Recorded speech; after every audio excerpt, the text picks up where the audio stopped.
Buenas tardes a todos. Muchas gracias por estar aquí. Ya sabéis, Foro de Foros es un foro de debate, es un foro de pensamiento.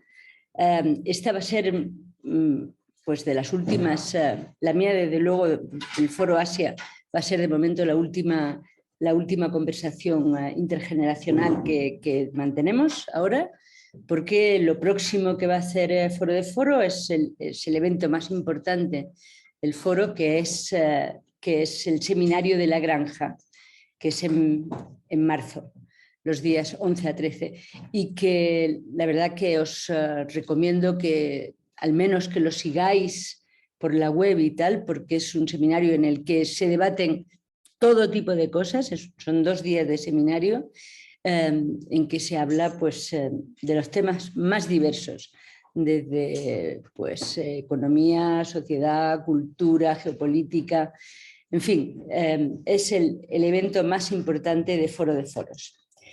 Gracias a todos por estar aquí y tenemos hoy una mesa fantástica. Vamos a hablar de Japón. Yo creo que Japón, bueno, ya sabéis que mi perfil es más chino, pero mi pasión desde luego siempre ha sido la cultura japonesa, porque Japón es algo absolutamente único. Y eso yo creo que es uno de los motivos por el que la cultura japonesa ha entrado también en Occidente, ¿no? Ese éxito enorme que ha tenido la cultura japonesa en Occidente se debe a que es pues, bastante única con respecto al resto de los países de Oriente, ¿no? Entonces, para hablar de esta cultura, tenemos aquí a 4 especialistas. Vamos a hacer los temas más diversos, vamos a abordarla en los temas tal vez los más cercanos a España, que son pues, la gastronomía, la jardinería, por supuesto la literatura, y luego Ángel, que nos va a hablar de forma general de todo lo que es la cultura japonesa, ¿no? Tenemos a Ángel Vadillo, que es investigador en Poder Blando y Diplomacia Cultural del Real Instituto Elcano, a Menene Gras, que es directora de Cultura y Exposiciones de Casa Asia, a Hiroshi Kobayashi, que es chef y fundador del restaurante Torikei, y a Lucía Ornedo, que es profesora de Lengua y Cultura Japonesa. A todos, gracias por estar aquí. Yo voy a hacerle unas preguntas de forma general para que podamos abordar los distintos puntos de la cultura, y luego dejaremos también un tiempo para que vosotros podáis también preguntar, ¿no? Ángel, yo te preguntaría, como especialista en diplomacia cultural, ¿no? ¿Cuáles son las claves del poder blando de Japón? ¿Por qué ese poder tan enorme que tiene Japón en poder blando? Bueno, buenas tardes a todos. Muchas gracias por la invitación. Es un placer compartir esta tarde con ustedes, con los que están acá, con los que están donde estén, con los compañeros de la mesa, ¿no? Que la presentación que me has hecho, en fin, me da mucho miedo digamos, no responder a la expectativa, ¿no? Pero bueno, yo vengo del Real Instituto Elcano. El Real Instituto Elcano es un centro de pensamiento. Trabajamos muchos aspectos de las relaciones internacionales, de la geopolítica. Mi campo de trabajo es la geopolítica de la cultura, así la denominamos, y por lo tanto, digamos, de alguna forma, uno de los temas centrales de nuestra reflexión es efectivamente el poder suave, ¿no? o el poder blando. Y yo creo que no sería muy difícil para cualquiera de nosotros pensar en que Japón es un soft power superpower, ¿no? Si me dejan que lo diga en inglés, ¿no? Una superpotencia del poder suave, que seguramente si pensamos en los 5, 6, 8 países que se les vengan a la mente y que puedan pensar que tienen una gran proyección exterior con herramientas que no sean herramientas duras, herramientas militares, herramientas de poder económico, seguro que en ese listado de países En el poder duro también estaría Japón, pero seguro que en el poder suave también estaría Japón. ¿Por qué entonces, por qué podemos pensar que esto ocurre, ¿no? Porque esto es una evidencia. Nosotros cuando lo contrastamos, por ejemplo, con índices internacionales de soft power, bueno, pues de poder suave, Japón siempre está en las primeras posiciones, en los 5 primeros puestos de los índices internacionales en poder suave. Cuando lo medimos, por ejemplo, nosotros en el Real Instituto Elcano hacemos un índice que llamamos presencia global. En ese índice de presencia global pues, participamos unos cuantos investigadores que trabajamos distintos temas. Nosotros medimos 9 dimensiones para eso que llamamos la presencia suave, ¿no? Que es algo parecido, ¿no? al poder suave, ¿no? Y ahí también nos queda Japón muy arriba en la clasificación. Depende de los años, pues está sexto, séptimo, también muy arriba, ¿no? ¿Y por qué ocurre esto, no? Pues porque efectivamente Japón tiene una cultura enormemente atrayente, ¿no? Que no hay que explicar, ¿verdad?, que Japón es al mismo tiempo una civilización y un Estado-nación, lo cual es bastante, bueno, pues bastante único. Hay pocos países en el mundo en el que podríamos encontrar esa situación, que es el único país de Asia Oriental que no ha tenido una colonización occidental. Esto también, desde el punto de vista cultural, es enormemente importante y enormemente interesante. Mezclado o sumado, porque habría muchísimas cuestiones que explicar en esto, a ese periodo de Galápagos cultural, ¿no?, como lo podríamos llamar, ese periodo de Galápagos cultural, pensando en lo que pasó biológicamente en ciertos territorios que quedaron aislados de otras zonas continentales, ¿no?, con el famoso Sakoku, todo ese periodo en el que Japón elige, ¿no?, un aislamiento internacional durante 3 siglos. Y esto pues, produce un fenómeno cultural de un extraordinario valor, ¿no?, de una extraordinaria importancia, ¿no? Y digamos que ahí tenemos una materia prima que explicaría de partida, y solo estoy haciendo trazos caligráficos, ¿no?, podríamos decir muy gruesos, ¿no? Pero además hay una razón adicional, ¿no? Que es el artículo 9 de la Constitución japonesa. Es decir, el propio hecho de que después de la Segunda Guerra Mundial Japón tiene que apoyar su proyección exterior en herramientas de poder no militar, porque Japón renuncia expresamente a tener unas fuerzas armadas, a tener poder militar después de 1945. Y esto se desarrolla fundamentalmente en 2 líneas. Se desarrolla en el papel que tiene la cooperación al desarrollo para Japón después de la Segunda Guerra Mundial y el hecho de que Japón sea uno de los mayores contribuyentes durante décadas en la cooperación al desarrollo. Esto también es poder suave, aunque los que venimos del campo de la cultura nos concentremos más en variables culturales. Evidentemente la cooperación al desarrollo es una de las variables centrales que medimos en el poder suave. Y la otra pata, que es el hecho de que esa enorme variedad cultural tan específica, tan distintiva, se instrumentaliza además en las últimas décadas, tiene un éxito per se, tiene una proyección per se desde hace muchas décadas, ¿no? Hay algunos especialistas, ¿no?, en nuestro campo de análisis de cultura y relaciones internacionales que dicen que, bueno, que en realidad el mundo siempre es japonista por ciclos, ¿no? Es decir, que siempre hay un periodo de japonismo en algún momento y uno lo puede encontrar al final del 19 con el grabado, a principios del 20, evidentemente digamos que en distintos momentos y por distintas razones. También ha habido algunos momentos muy delicados en el rol de Japón, por ejemplo, en su región, que han disminuido poderosamente el papel del poder suave japonés en Asia y en el resto del mundo. Pero esa fascinación por la cultura ha facilitado, y termino ya, este telegrama, ha facilitado también el hecho de que primero, apoyándose en su producción cultural, sobre todo en la cultura popular, y después usando esa producción cultural como un instrumento de proyección exterior, esa política de Estado llamada el Cool Japan, ¿no?, el Japón cool, pues Japón haya conseguido también apoyarse en todas esas formas distintivas de su cultura para proyectar su poder suave. De manera muy telegráfica, porque es muy difícil. Fantástico. Muy bien. Menene, entre tus obras se encuentra El jardín japonés, que publicaste en 2015. yo reconozco que una de mis grandes pasiones en Japón son los jardines, o sea, perderte por los templos esos de Kioto y tal, pero y una de las cosas que más te sorprende, o sea, para nosotros los españoles de pronto llegamos a Japón, ahora ya es muy normal, pero antes la cultura de las piedras, la contemplación de las piedras en los jardines, pues para nosotros fue algo como nos despertó otro mundo, ¿no? Yo querría saber qué importancia le conceden los japoneses precisamente al Shiseki y cómo lo ves tú, o sea, como gran especialista. Bueno, es una pregunta muy amplia. Antes que nada, darte las gracias por estar aquí. Llevo la mascarilla porque, bueno, ahora hay nuevas variantes, como sabéis, y me da pánico coger alguna cosa.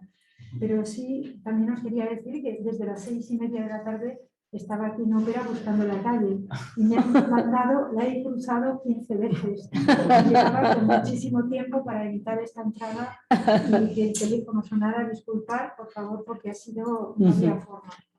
Bien, siguiendo un poco también lo que él acaba de decir, que me parece muy interesante, muy conciso y muy claro. En primer lugar, creo que todo esto también se vincula, ¿no? Aunque parezca que estemos hablando del jardín japonés por un lado y por otro, en esas claves del éxito de Japón y de esa explosión de lo japonés actualmente en todas partes, yo creo que es interesante lo que tú has dicho con respecto a que no había habido una colonización occidental, pero sí que ha habido una occidentalización y un rechazo a esta occidentalización muy consciente en Japón, ¿no? Y ahora no voy a entrar en ese tema porque es un tema muy amplio, pero yo casi vinculo todos los temas que se van a plantear aquí, ¿no? Y por una parte que me parece muy importante porque tiene que ver con sus claves de esta filosofía del jardín japonés y con las claves estéticas en general de la filosofía y del pensamiento japonés, ¿no? Centrándome un poco en el jardín y en las claves del jardín japonés, es decir, es un tema muy amplio, ¿no? Esas claves uno los puede recibir a través de los escritores japoneses como Kawabata, por un lado, Mishima por otro, Murakami en tercer lugar, ¿no? Y otros muchos escritores contemporáneos, todos hablan del jardín, ¿no? Y Kawabata escribió un libro que se llama Kioto también, aparte de que los títulos de sus obras, cuando uno las ve, El lago, El país de nieve, El sonido de la montaña, en fin, La casa de las bellas durmientes y todo lo que implica, y por último, Lo bello y lo triste, ¿no? Lo bello y lo triste, que considero que es uno de los grandes libros de Kawabata, donde realmente está hablando de esos dos conceptos que se superponen y que de alguna manera tienen que ver con lo bello y lo trágico, ¿no? Con dos conceptos que también existen constantemente y constantemente se relacionan en el pensamiento japonés. Estoy diciendo esto, pero al mismo tiempo es evidente que uno cuando pasea con los personajes de Kawabata por los jardines, ve esta relación entre el sujeto y la naturaleza, esa proyección sensorial a partir de la cual y a partir de la contemplación del jardín, es decir, este sujeto del paseo es el que recibe de alguna manera todo esto que está viendo, ¿no? Esa belleza y esa tristeza también del propio jardín, esa melancolía de los personajes, ¿no? Y esa melancolía yo creo que es muy contagiosa, es decir, que cuando estamos leyendo esto y viendo los paseos por el jardín, tenemos una impresión. Eso va más allá, digamos, de lo que es el jardín japonés como tal, que es una herencia del jardín chino. Sabemos que el chino era la lengua culta en Japón hasta entrar casi el siglo XIV y que las mujeres son las que empiezan a escribir en japonés. La historia de Genji es uno de los primeros libros. Claro. Su autora es una de las primeras narradoras y poetas de todo el club de mujeres que son las que realmente, de alguna manera, son portadoras de lo japonés y de la lengua japonesa, ¿no? Mientras que el chino era la lengua culta, la lengua de las élites masculinas, ¿no?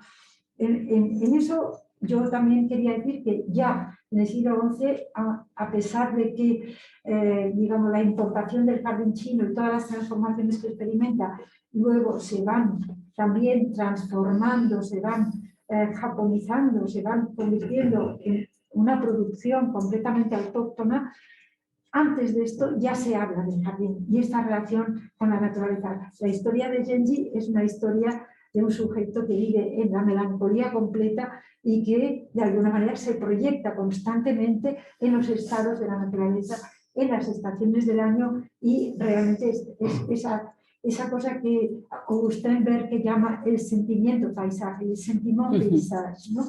Y esto ya está antes de que el jardín exista.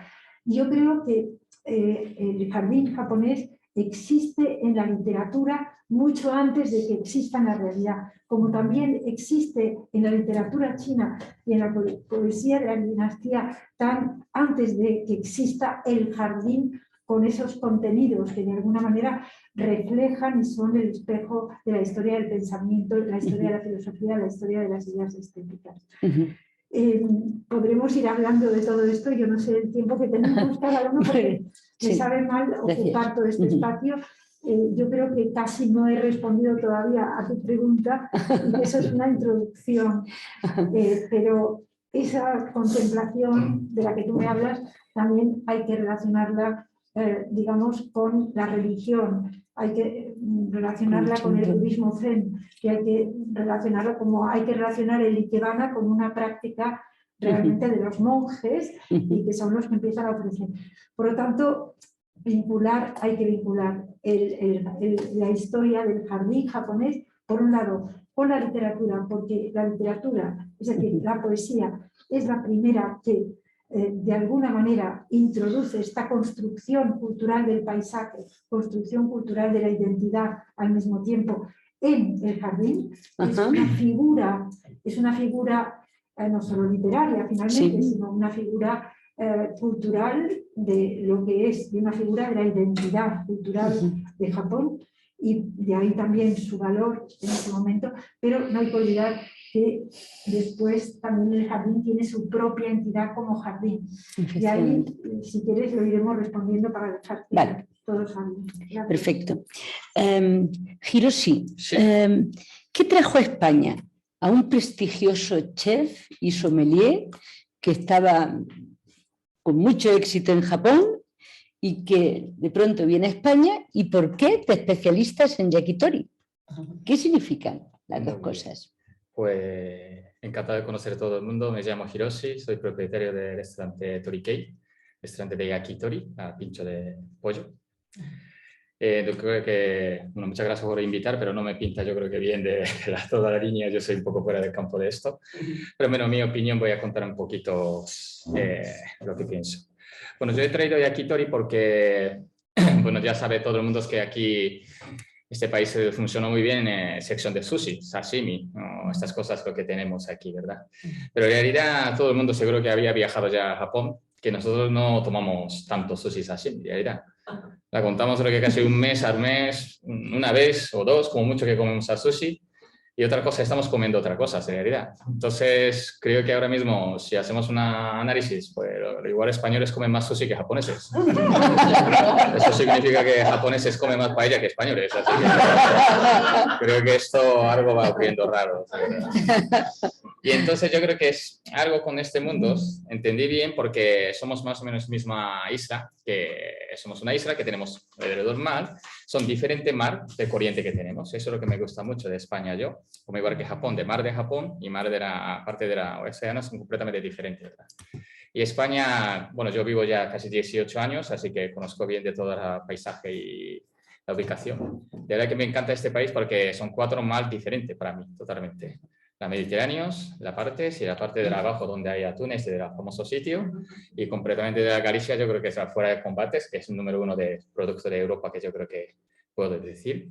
Y Cantábrico también son diferentes. Entonces, pues yo creo que parece que como para hacer cualquier cosa de cocina japonesa, es fácil de hacer.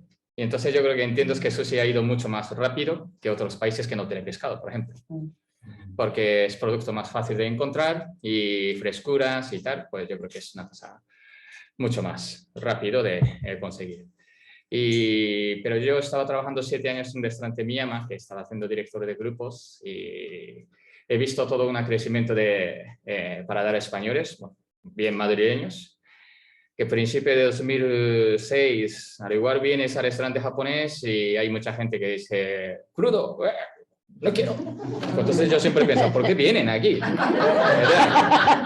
Pero gracias por compañeros o familia que traías a ese tipo de gente que sabía que va a convencer, que va a gustar tarde o temprano. Y este tipo de gente había muchos de verdad que hace 12 años o 14 años, más o menos, ¿no? Y poco a poco vendo, a lo largo de 7 años de trabajo, yo creo que es unos 60% o 70% de gente de madrileño se come crudo. Eso yo creo que es una evolución en gastronomía de como un abanico que ha abierto totalmente. Sobre todo, luego la historia continúa, dieta y etcétera, que yo creo que va a ir, pero un amplio, yo creo que abanico, pero positivo, ¿no? Más que ha ido famoso a kebab o ha ido famoso a patatas fritas, pues yo creo que eso es más hacia negativo, pero ampliar a comer pescado crudo, que para mí es un cualquier país que debería adaptar bien, correcto, ¿no? Y por eso yo creo que la parte de sushi ya hemos hecho. Y luego me gustaría introducir algo de cocina japonesa, que no solamente de sushi y sashimi, realmente lo que comemos nosotros diariamente. Por ejemplo, yakitori, yaki es significado abrazar, tori es pollo. Pues mi restaurante de especialidad es un pollo corral de este país. ¿Por qué yo hago esto? Porque mi punto de vista, que vivo, entre comillas, a largo tiempo, de verdad que carne también en este país es una calidad increíble para mí, sobre todo cordero, sin duda yo creo que es el número 1 del mundo, y cerdo, noñabro, y vaca de toda parte que tenemos, pero único que pollo que hemos olvidado un poco, ¿no? Realmente yo creo que he sentido mismo que la Segunda Mundial de Guerra, que hemos tenido una pobreza en nuestro país. ¿Cuál lo que ha salvado la realidad? Yo creo que es una fábrica de pollo de broira, lo que poco de comidas que crecen bien, que podemos coger proteína. Por eso yo creo que mismo que España, en realidad. Entonces, ¿qué es lo que ocurrió? Pollo corral, pues desapareció, y pollo barato, pues aumentó mucho más. Entonces, 3 carnes de valor está como top, pero pollo único, que yo pregunto a ustedes, o españoles, o lo que sea, ¿algún corral conoces de España? Pues todo el mundo contesta Asturias Pitu. Y siguiente, pues callado todo el mundo, es que nadie sabe de realidad, que no existe en realidad más que eso, ¿no? Un poco triste. Por ejemplo, en Japón, si pregunto a un japonés que cuál de pollo corral conocen de provincia, por lo menos yo creo que 2 o 3 fáciles de salir. Nagoya, Kochi, Miyazaki, Dori, no sé qué, no sé cuánto, lo que va a salir. Pero en este país, como parece que hay pitu y, bueno, corral general y pollo barato. Pero eso yo creo que debería cambiar a alguien introduciendo una comida de real de técnica japonesa, porque producto hay, de realidad. Yo utilizaba, por ejemplo, ávila de gallo, que mataba por nosotros. Eso, por ejemplo, un tema que me gustaba, pero no ganaba ellos. Entonces, este negocio, en realidad, pobre que están haciendo ellos, en realidad. Y yo creo que es un punto de pollos poco valorado para mí, este país, y eso es lo que quería cambiar. Por eso es lo que me empezó a montar Yakitori, que es un... cocina de pollo, correcto. Muy bien, muchas gracias. Lucía, tú has traducido sobre la decadencia de Ango Sakaguchi, que es uno de los escritores más críticos con los principios de la cultura japonesa, ¿no? ¿Por qué has elegido a este autor? Y dinos 5 obras que te parezcan fundamentales para conocer la literatura japonesa. Bueno, yo también te quería agradecer que me hayas invitado esta tarde. Estoy encantada de este elenco que me acompaña. Bueno, Ango Sakaguchi no es muy conocido en España, pero yo creo que es muy interesante porque desmonta en su obra toda la ideología que llevó al imperio japonés a la guerra. A mí me llamó muchísimo la atención su visión tan opuesta a lo que estamos acostumbrados a escuchar o a leer de Japón. Yo creo que Ango es fundamental porque plantea las cuestiones clave que tenían que responder los japoneses para recuperar su identidad tras la derrota que fue tan desconcertante, ¿no? Por ejemplo, qué papel debía desempeñar el emperador en cuyo nombre se había librado esa guerra expansionista por Asia, ¿no? Y Ango lo plantea en sus ensayos, ¿no? Y respecto a las recomendaciones, me voy a dejar llevar un poco por el espíritu contestatario de Ango, voy a proponer unas obras que quizás se salen un poco de lo más típico.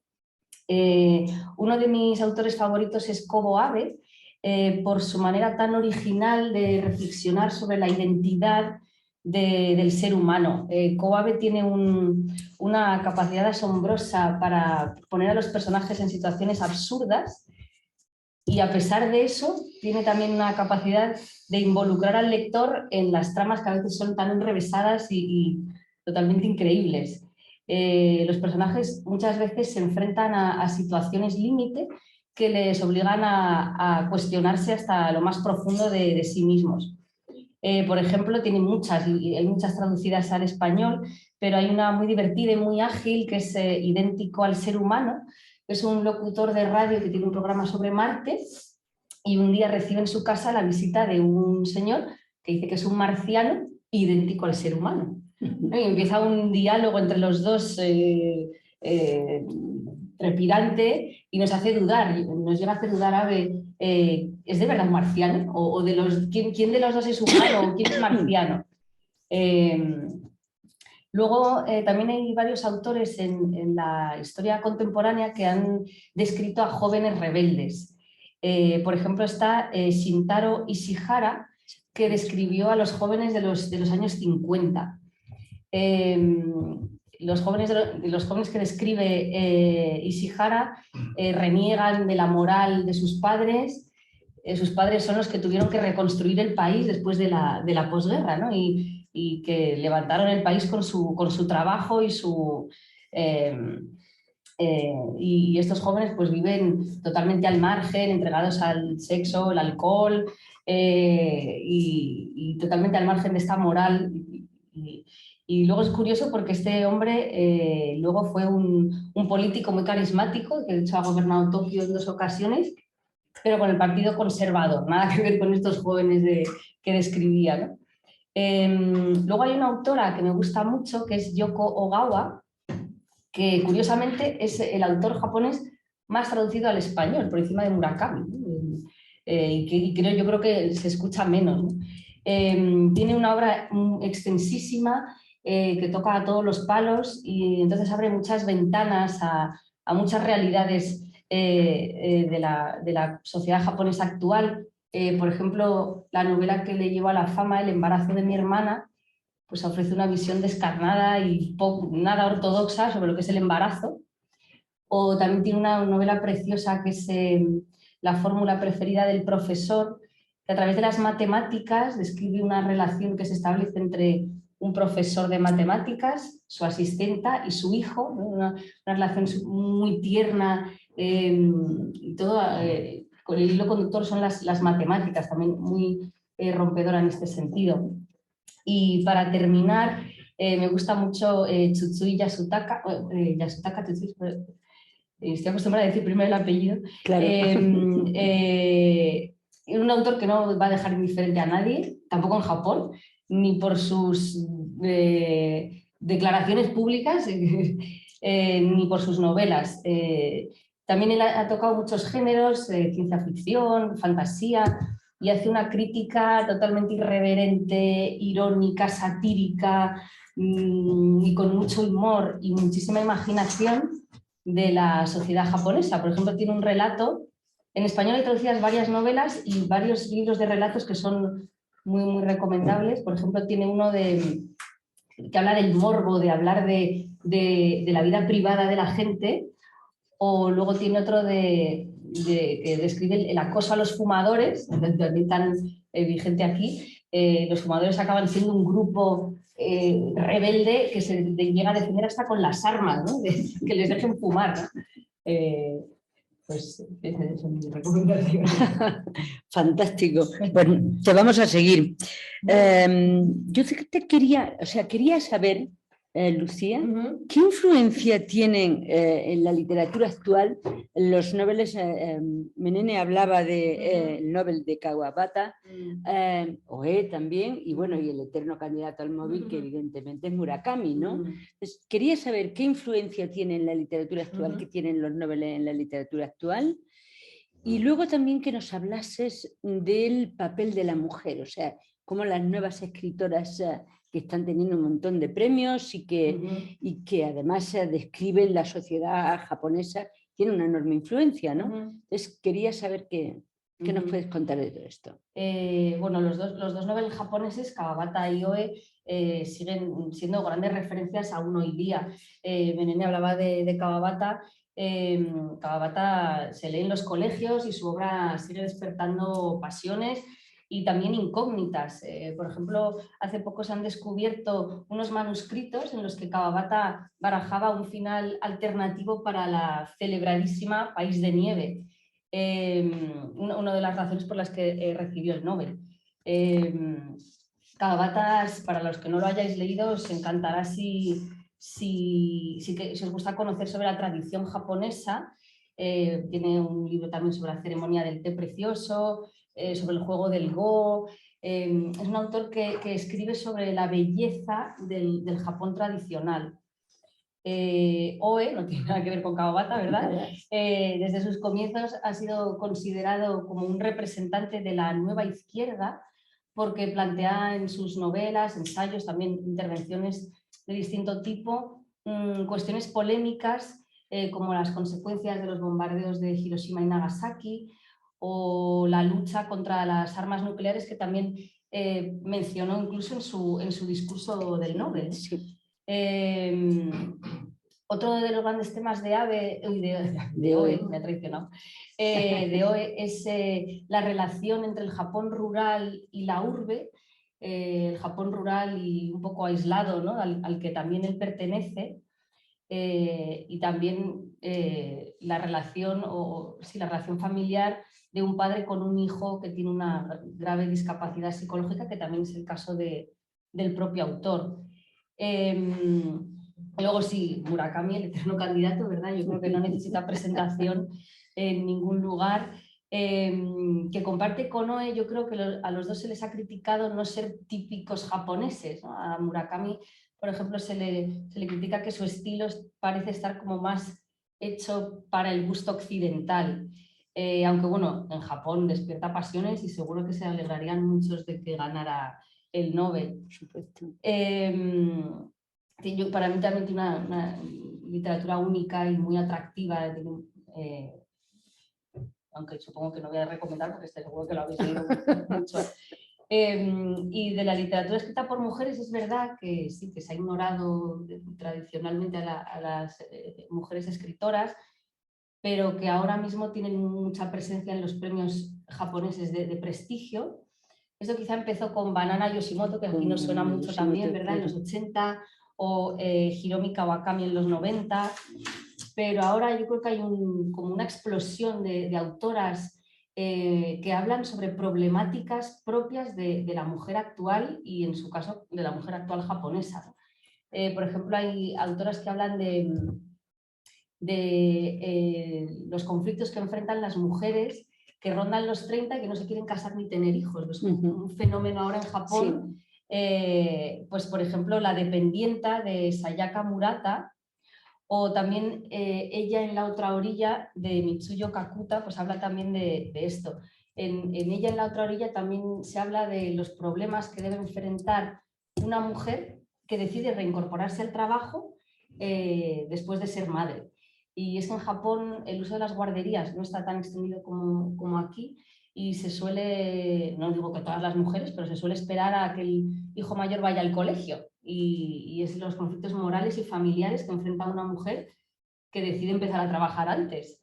Luego también muy curioso, Senos y huevos de Mieko Kawakami, que nos presenta a 3 mujeres en una etapa distinta de la vida sexual de la mujer y los dilemas que enfrentan por el cambio físico. Una adolescente pues que a punto de que le baje la regla y su madre frustrada porque los senos se le han quedado pues después de haber dado el pecho, ¿no?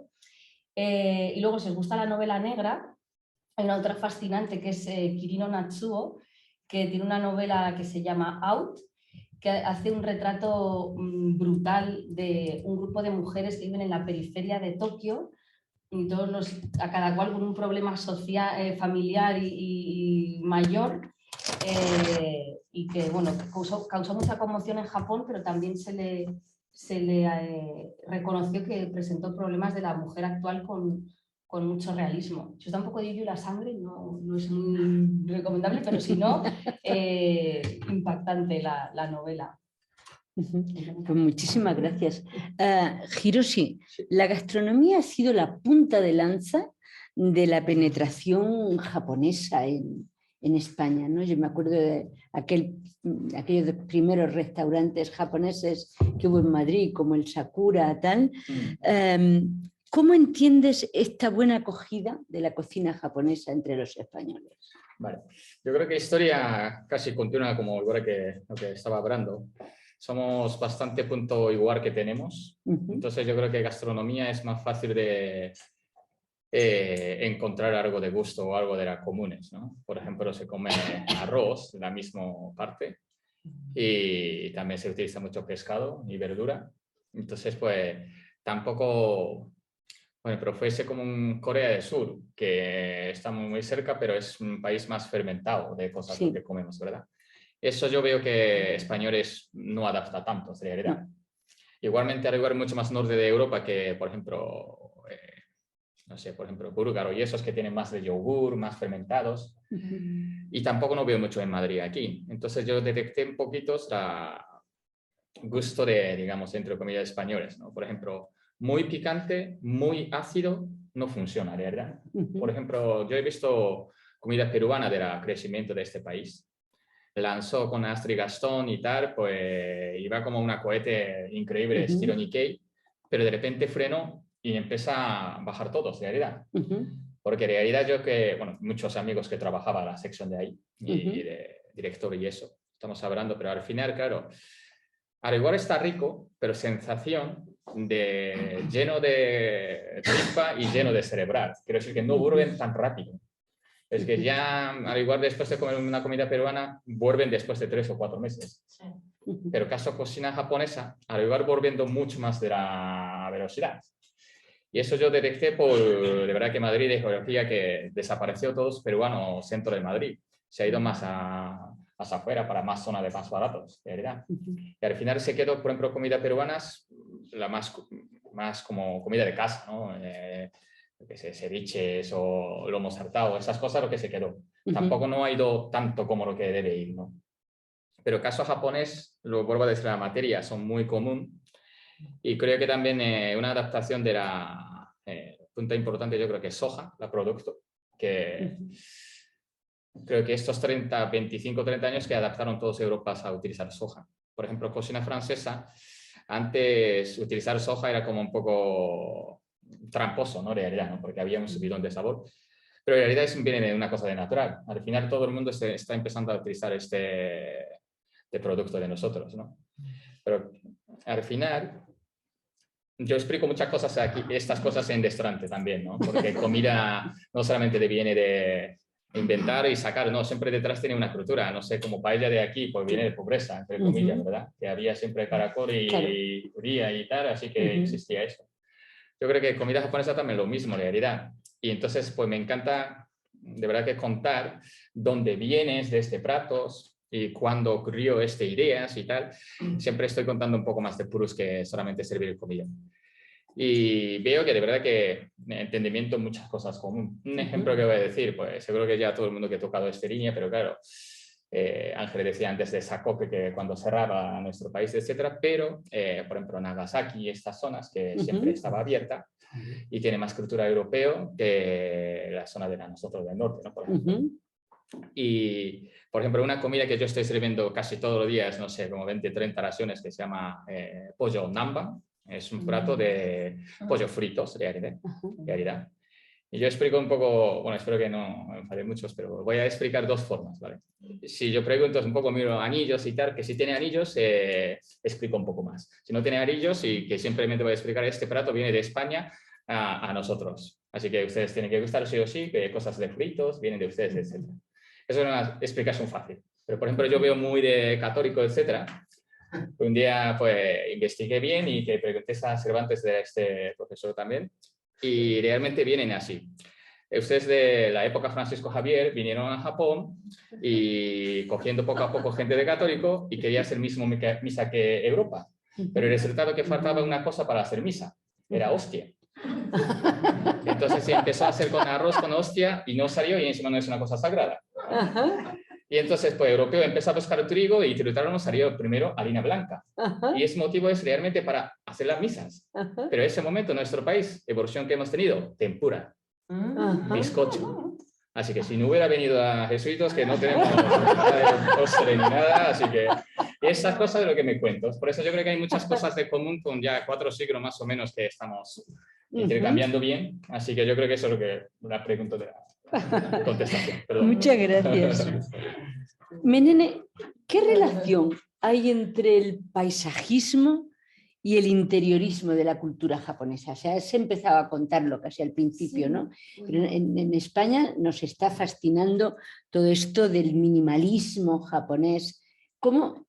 ¿Qué relaciones existen? Bueno, en realidad yo creo que estamos hablando de la casa popular, ¿no?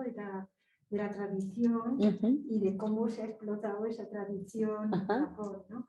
Quiero hacer un hincapié en una cosa, como tú antes has dicho, que bueno, tú y él también, sobre Japón. Japón es el segundo país en el mundo en presupuesto para su exportación de Cultura. su cultura. Y esto ya es significativo porque implica que todos nos hemos enterado. Pero más allá, la casa japonesa es una casa tradicional que está abierta al exterior. Es decir, el interior recibe el exterior, recibe el paisaje, recibe el entorno, ¿no?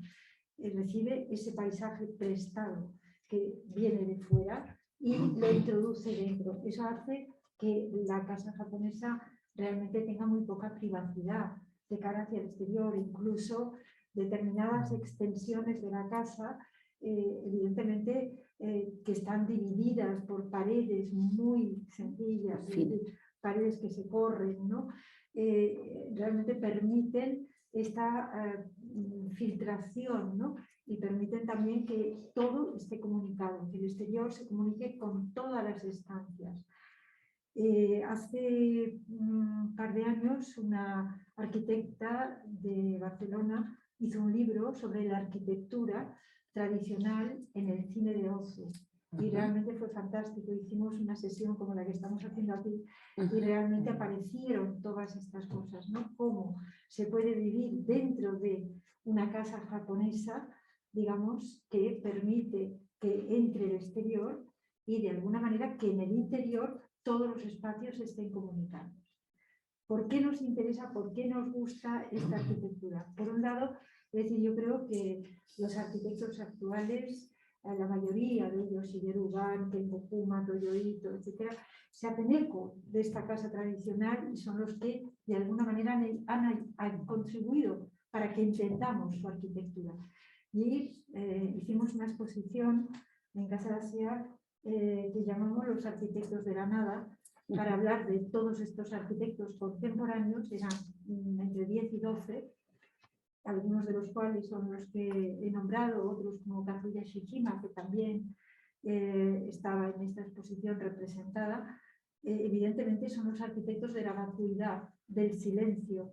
Y claro, todo esto, vacuidad y silencio, son valores que hemos incorporado en las claves estéticas de Occidente, pero evidentemente nos vienen de fuera.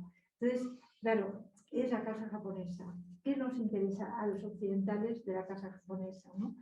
Lo que nos interesa es, digamos, esta fascinación por la naturaleza, ¿no? Y cómo hacen para que la naturaleza penetre los interiores de las casas.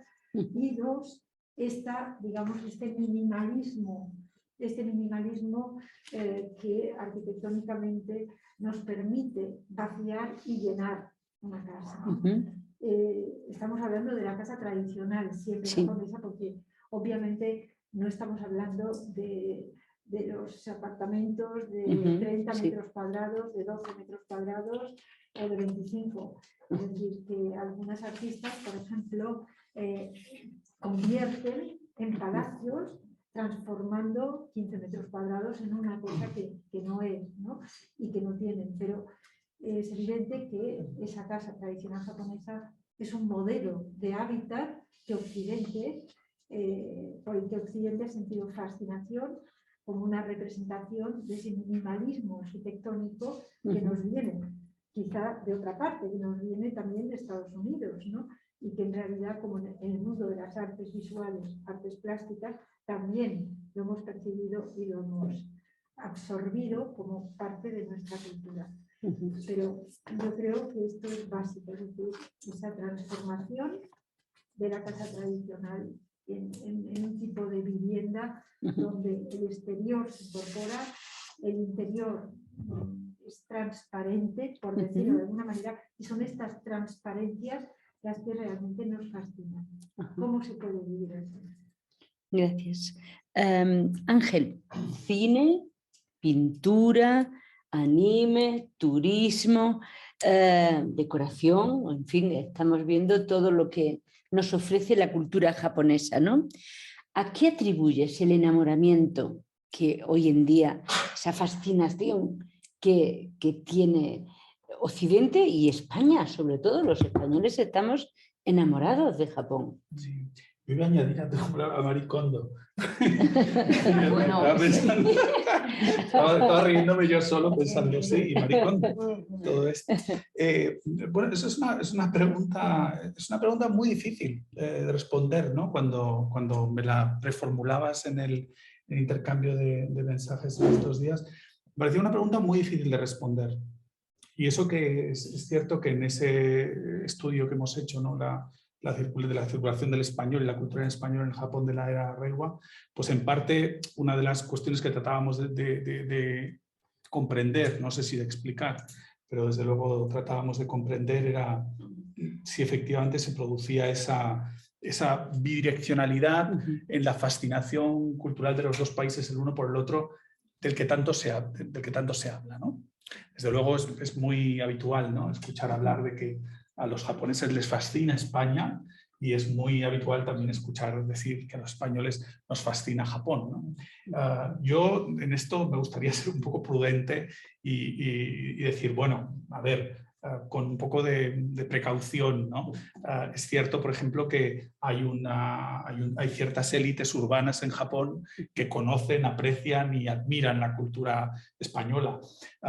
Pero bueno, en realidad, digamos, una fascinación general por la cultura española en Japón, pues a lo mejor es una hipérbole que puede corresponder a ciertos momentos históricos en el siglo XX en los que se han producido ciertos fenómenos en los que nos hemos deleitado, vamos a decirlo así, ¿no? Pues un cierto interés por el flamenco, por las academias de sevillanas en ciertas ciudades de Japón. Bueno, pues esto ha dado, digamos, lugar a algo que desde luego a España nos encanta, ¿no? Que es la autocomplacencia de al mundo le encanta nuestra cultura, ¿no? Somos así, tenemos una cultura maravillosa. Bueno, yo creo que cada vez, y yo creo que en parte una de las cosas que hacemos mucho en el Kano es decir, es pasar todo esto al Manon Tropo, ¿no?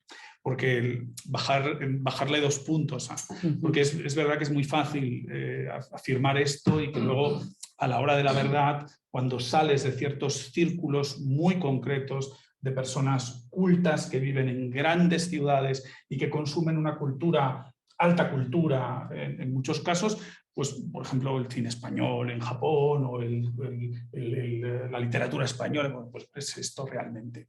Entonces le doy la vuelta al espejo, ¿no? Sí. Y me concentro en tu pregunta, ¿no? ¿Y existe realmente la fascinación en España por la cultura japonesa? Pues no sé si de manera distinta a la que ocurre en el resto de los países europeos. Este sería mi primer matiz, ¿no? Yo creo que hay algunos países europeos que tienen más fascinación por la cultura japonesa de lo que tiene la cultura española, o de lo que tiene la sociedad española, ¿no? Y que en todo caso, si esto ocurre y si en ciertos círculos, bueno, hoy tenemos una sala llena, así que hoy la presencia de todos ustedes seguramente contradice el hecho de que yo atenúe un poco la idea de que quizá haya haya una fascinación de la cultura española por la cultura japonesa. Creo que en los circuitos de la alta cultura no me cabe duda de que sí, y que menos que en otros países europeos. Esa es mi impresión. Sí, Y que, perdón. No. Sí, luego. totalmente. Sí, Adelante. Cuando hablamos, siempre hay sugerencias por todas partes. Claro, y yo estoy disfrutando muchísimo de escucharos. O sea que, y la verdad es que... Pero me gustaría hacer dos puntualizaciones, ¿vale? Porque sería larguísimo.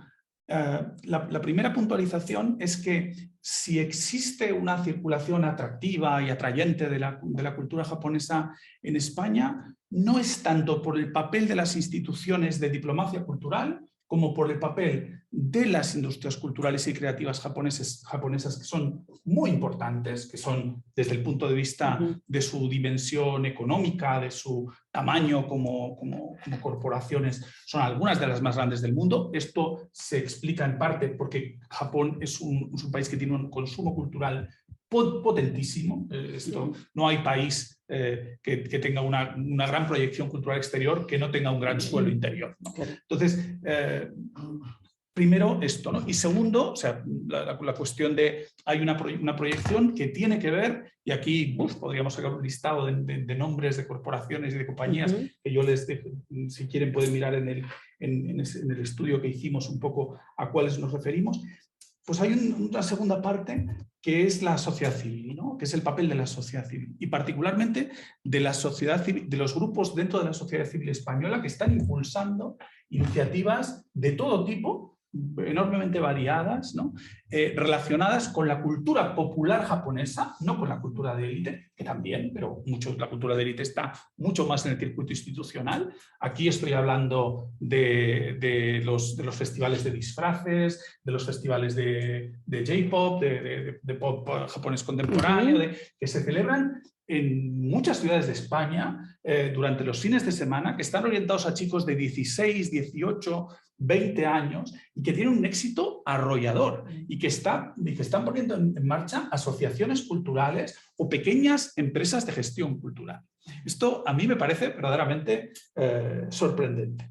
Así que, primer matiz, el papel de las industrias. Segundo matiz, el papel de la sociedad civil como atractor, ¿no?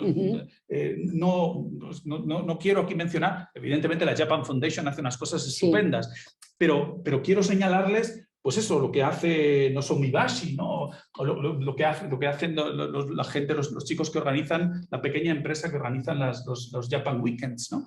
Que me parece algo verdaderamente prodigioso.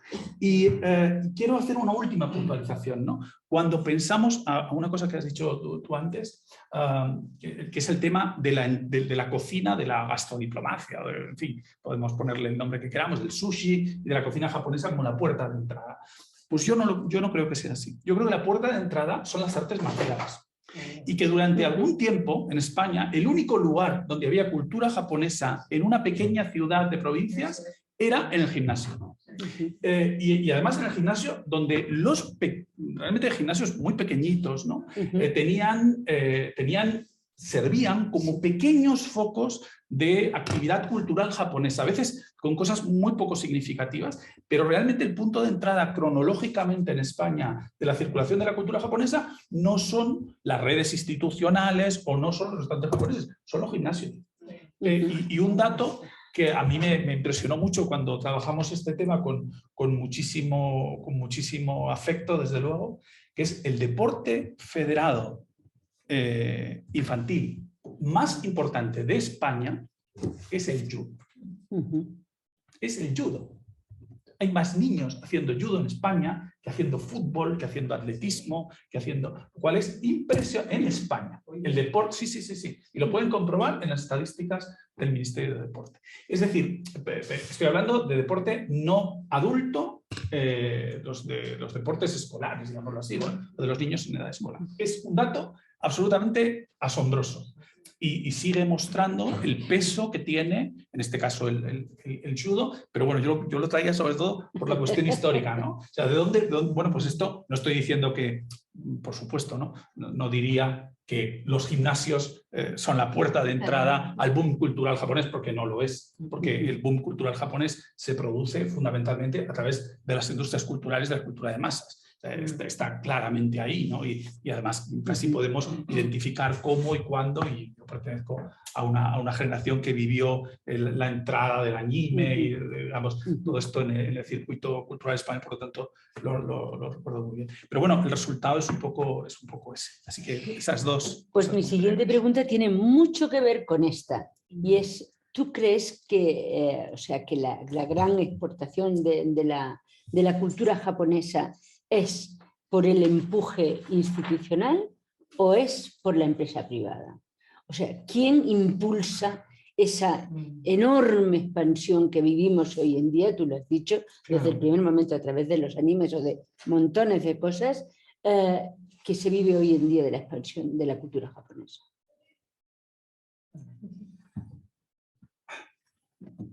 Bueno, Nene ya antes dio una cifra, pero en fin, a ver. Sí, en realidad es que el caso de la combinación, yo iba a contar una anécdota muy tonta que me pasó hace unos años, cuando tenía que viajar a Asia y tenía que ir a China y a Japón, haciendo trabajo de campo, y entonces tenía que explicarle a mis estudiantes en la universidad que no iba a ir a clase porque me iba de viaje, y entonces añadí, supongo que sintiéndome muy cool, ¿no? Añadí que, bueno, porque tenía que ir a China y a Japón. Y mis estudiantes respondieron, ¿a Japón? Y a mí esto me hizo pensar mucho, ¿no? Porque evidentemente parte después de la conversación fue, y no a China, ¿no? El papel en esto de los jóvenes es fundamental. O sea, es muy distinta la relación que tiene la cultura popular española de los jóvenes con la cultura japonesa a la que tiene la de la gente de mi generación o más mayores, etc. ¿Y por qué se ha producido esto? Pues porque el papel de las industrias culturales japonesas en la promoción, en la proyección exterior de su cultura ha sido absolutamente formidable. Y ahí hay tres patas muy interrelacionadas, muy transmedializadas, como dicen algunos autores ahora, ¿no? Que son centrales, ¿no? Que son la industria de las artes visuales, el cómic, el manga, lo que ustedes quieran. Hay tres grandes polos de literatura gráfica en el mundo, que son Estados Unidos, Francia y Japón, punto. O sea, el resto, todo lo demás son divisiones inferiores, y el rol del manga en esto ha sido fundamental. La segunda pata, como es normal, además con toda esta historia de los dibujantes de la generación perdida y todo esto, que es el salto al anime o al anime, como ustedes lo prefieran pronunciar, ¿no? La explosión, y no solo Ghibli, además, es decir, inicialmente con Toei y tal, y hoy pues con toda la pléyade, ¿no? de anime que se produce en la industria cultural y creativa japonesa, y evidentemente la tercera pata, que solo es explicable con la convergencia de la vanguardia tecnológica de la industria de tecnología de la información japonesa con esa industria productora de vanguardia en artes visuales, que es el videojuego. La combinación de esos tres factores, el manga, el anime, el videojuego, explica explica, o nosotros creemos que de alguna forma, y así hemos tratado de contarlo en ese informe, pues explica de alguna forma la atracción de la cultura global por la producción cultural contemporánea en cultura de masas japonesa. ¿Qué es el anime? El anime son los dibujos animados. ¿Vale? Es la animación.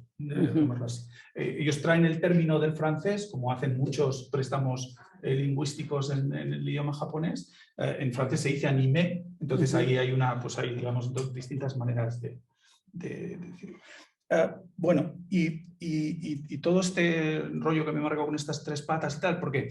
Pues porque hay un momento determinado, y ese momento además es el informe de la Comisión sobre los fines de Japón para el siglo XXI, que encarga Oguchi Keizo, y el informe final, que ya se produce en el año 99, y el informe final, que ya se produce en el año 2005 bajo el gobierno Koizumi, del plan Japón siglo XXI, fijaba que el sector cultural tenía que ser, en el año 2020, una pata central de la presencia exterior de Japón, de la presencia de Japón en el mundo. Entonces, digamos, hay una voluntad, un plan que se pone en marcha a partir de ese momento y que cristalizan en el año 2012. Ellos toman la idea del Reino Unido, del Great Britain, que lo había tomado a su vez de Australia, bueno, en fin, pero eso es otra historia, y ponen en marcha esta idea del Cool Japan, ¿no? La idea de cómo conseguimos que haya una dimensión de la política cultural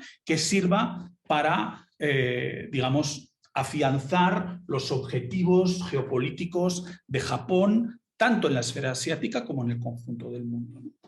Y a mí me gusta decir en este sentido que Japón ya era cool cuando apareció el Cool Japan. Es decir, que lo único que hace el gobierno en ese momento, y los distintos gobiernos, impulsando esta idea, es aprovechar un recurso que ya existía y dotarlo de una política cultural que se convierte en una política cultural, perdón por tantas tríadas, pero una vez más, una política cultural de tres patas, ¿no? Una política cultural que en una parte es la de cultura tradicional, una nación asentada en una cultura fuerte y tal, no sé qué, como lo llaman los informes del ministerio, ¿no? Lo llaman, perdón, lo voy a decir en inglés porque los informes del Ministerio de Cultura japonesa se publican en japonés y en inglés, así que para respetar la literalidad, ellos lo llaman Cultivating Nation Building Through Culture and the Arts, o sea, cultivando o construyendo la nación a través de la cultura y las artes. Entonces tenemos esa parte en la política cultural japonesa de los últimos 25 años, pero es que hay otras dos que son abiertamente las que explican esta proyección exterior. Una, que es la idea de que toda la política cultural se tiene que asentar, y hay además un plan muy importante de Shinzo Abe, de Abe Shinzo, en el año 2017, de convergencia del plano económico de la industria cultural con la dimensión cultural. Toda la política cultural se tiene que sostener en la construcción de grandes industrias culturales que aporten crecimiento al país. Eso no es necesariamente original, pasa en algunos otros países, pero ahí está, ¿no? Esa tercera pata, que es la idea de que toda la política cultural tiene que contribuir a la proyección exterior del país, ¿no? Y que se tiene que constituir y aquí me perdonarán mi japonés, que debe ser horroroso, un Nihon no Bunka Ryoku, o sea, un poder cultural japonés que se proyecte hacia el mundo, ¿no? Y esto estaba en los primeros informes de política cultural exterior en el año 72, con la creación, por ejemplo, de la Japan Foundation, la idea de un cuarto pilar de la política cultural japonesa, pero yo creo que hay dos anécdotas, y termino, muy claras, ¿no? Donde uno aprecia esto, ¿no? Una es el día que vimos a Abe Shinzo disfrazado de Super Mario para decir vengan a los Juegos de Tokio 2020, que luego desafortunadamente pues, tuvieron que transcurrir en medio de la pandemia. Un primer ministro disfrazado, ¿no? Encima de un escenario, de un personaje de un videojuego. Yo sinceramente esa imagen la uso mucho cuando tengo que hablar de estas cuestiones, porque me parece, yo no sé, qué nos parecería a nosotros, pues no sé, ver a un Pedro Sánchez, a un Mariano Rajoy disfrazado de de alguna cosa cultural en España, de un Don Quijote, ¿no? Para promover no sé qué. Bueno, esto realmente está tan internalizado, ¿no? por la política japonesa, que bueno, pues te puedes encontrar con este hecho tan significativo, ¿no? Con esta imagen tan clara de cómo convergen ahí. Y el otro es el hecho de que Doraemon, que es un personaje infantil, ¿no? Un personaje del manga y de los dibujos del anime, de los dibujos animados japoneses, sea nombrado embajador cultural de Japón. Doraemon, que es Doraemon, no sé cómo se pronuncia. Un personaje de dibujos animados que es un gato azul que viaja en el tiempo para ayudar a su abuelo, en fin, tiene un bolsillo del que saca muchas cosas. Yo incluso había rescatado, por si era necesario, un fragmento de un Doraemon en el que lo que saca del bolsillo es un torero. Hay cosas muy divertidas en Doraemon ahí, en las conexiones con la cultura española. Pero bueno, pero estaba terminando con esto, ¿no? Fíjense qué importante es la conexión entre industria creativa y política cultural, que el gobierno nombra a un personaje de dibujos animados embajador cultural. A un personaje de dibujos animados, no a un personaje de la alta cultura, no a un... ¿Podría añadir algo? Sí, es que además te voy a preguntar a ti, o sea que añade lo que quieras y luego te pregunto. No, bueno, es que yo creo que ha habido también una pregunta anterior. Me parece estupenda la respuesta que has dado y realmente te dan ganas de decir cosas Sí. todo el rato porque Por realmente favor. es entusiasmante, ¿no? Y quería También decir, para mí. entre otras cosas, que es cierto, todo lo que acabas de decir es muy importante porque es así, son las tres patas. Pero detrás de todo esto había una pregunta que tú has hecho antes y que era ¿quién contribuye más? Digamos, las instituciones, los gobiernos, los estados o la empresa La propiedad privada. Y yo tengo que decir que la empresa privada juega un papel fundamental. ¿Por Claro. qué? Sin las editoriales que han publicado, por ejemplo, toda la literatura manga, véase Planeta Editorial. Planeta Editorial sacaba hace ya unos años 60.000 ejemplares de cada volumen manga, esos libritos Sí, que sí, valían sí. 7 euros. Y Planeta me decía, nosotros vendemos como el agua. Es lo único que realmente, la única literatura que vendemos y que se nos agota la edición. 60.000 ejemplares, ojo. Ahora quizás son incluso más porque ha habido. Entonces yo creo que, por ejemplo, en ese caso, las editoriales han sido fundamentales, como lo han sido los traductores, pero realmente los que han invertido dinero no son la Japan Foundation, para nada, ni es el gobierno japonés que paga lo suyo, pero de cara hacia afuera, yo hace muchos años que los conozco y he tenido mis historias, porque realmente, o sea, en momentos en que España quedaba en último plano, es decir, por ejemplo, querer venderme unas exposiciones del año 1989, 1990, estábamos en el año 2004, 2005, y evidentemente me negaban rotundo, porque eran cosas mini, cosas que iban pasando por el mundo. Es decir, que cuidado con esto porque son extraordinarios, es verdad, son grandes productores, pero ellos producen para ellos. Y después nosotros compramos las ideas, las traducimos, las publicamos, invertimos todo esto. Es decir, todo lo que, bueno, has dicho tú, perdón, que Lucía. Digo, todo lo que has dicho me ha parecido fantástico porque realmente has hecho un mapa que también me venían ganas de hablar todo el rato, porque escribí el primer artículo sobre Banana Yoshimoto en La Vanguardia, un artículo de casi una página por Kitchen, que fue la primera novela que se tradujo de ella y se publicó en Tusquets. Y recuerdo perfectamente que me dejó fascinada. Pero ahora mismo, entre Banana Yoshimoto de Kitchen y las escritoras actuales, hay abismo de kilómetros. Lo estaba diciendo ella. Esta escritura irreverente, esta escritura realmente que yo creo que no hay en el resto de Europa, quizá en Alemania o en Francia algunos escritores, pero pocos que realmente puedan hablar como hablan las escritoras y escritores japoneses actuales. Bueno, como vemos a las jóvenes en Shinjuku, ¿no? O sea que nos parece absolutamente alucinante, ¿no? Es brutal lo que cuentan, lo que dicen, cómo hacen el amor con, o sea, todos los temas de la sexualidad femenina, masculina, etc. Es que es asombroso, es que dices, bueno, estoy leyendo algo, pero me lo creo, es algo que he pensado yo o lo estoy leyendo, es decir, que llega un momento que no tiene la confusión. Y ella lo ha dicho muy bien.